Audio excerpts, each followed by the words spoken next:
మాజీ మంత్రి వైసీపీ నేత పేర్ని నాని అర్ధాంగి జయసుధ పేరిట ఉన్న గోడౌన్లో అధికారులు తనిఖీలు చేయడం, 378 మెట్రిక్ టన్నుల బియ్యం మాయమైనట్టు తేల్చడం, భారీ ఎత్తున జరిమానాలు విధించడం తెలిసిందే. అయితే తనపై ప్రతీకారం తీర్చుకునేందుకే ఇంట్లో ఆడవాళ్ళని టార్గెట్ చేస్తున్నారంటూ పేర్ని నాని చేసిన కామెంట్స్ పై AP deputy CM Pawan Kalyan స్పందించారు. ఏపీలో కూటమి అధికారంలోకి వచ్చినప్పటి నుంచి వైసీపీ అధికారంలో ఉన్నప్పుడు చేసిన అక్రమాలపై ఫోకస్ పెట్టింది.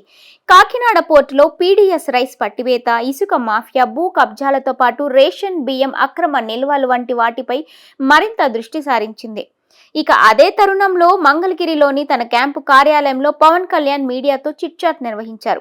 ఈ సందర్భంగా ఆయన మాట్లాడుతూ పేర్ని జయసుధాను లక్ష్యంగా చేసుకుని కక్ష సాధించాల్సిన అవసరం తమకు లేదని స్పష్టం చేశారు.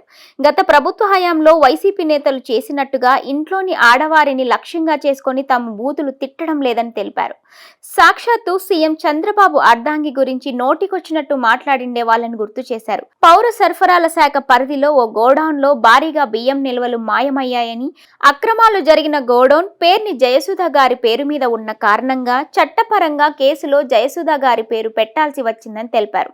తప్పు జరిగిందని తెలిసే గోడౌన్ యజమానులుగా వారు తప్పును ఒప్పుకొని అప్పటికప్పుడు 1.7 కోట్లు జరిమానా కట్టడానికి ముందుకు వచ్చారన్నారు. మరి తప్పు జరిగినప్పుడు దోషులుగా వారి పేరు పెట్టడంలో తప్పేముంది అని పవన్ ప్రశ్నించారు. దీనిలో కక్ష సాధింపు ఎక్కడుంది అంటూ పేర్ని నాని నిలదీశారు.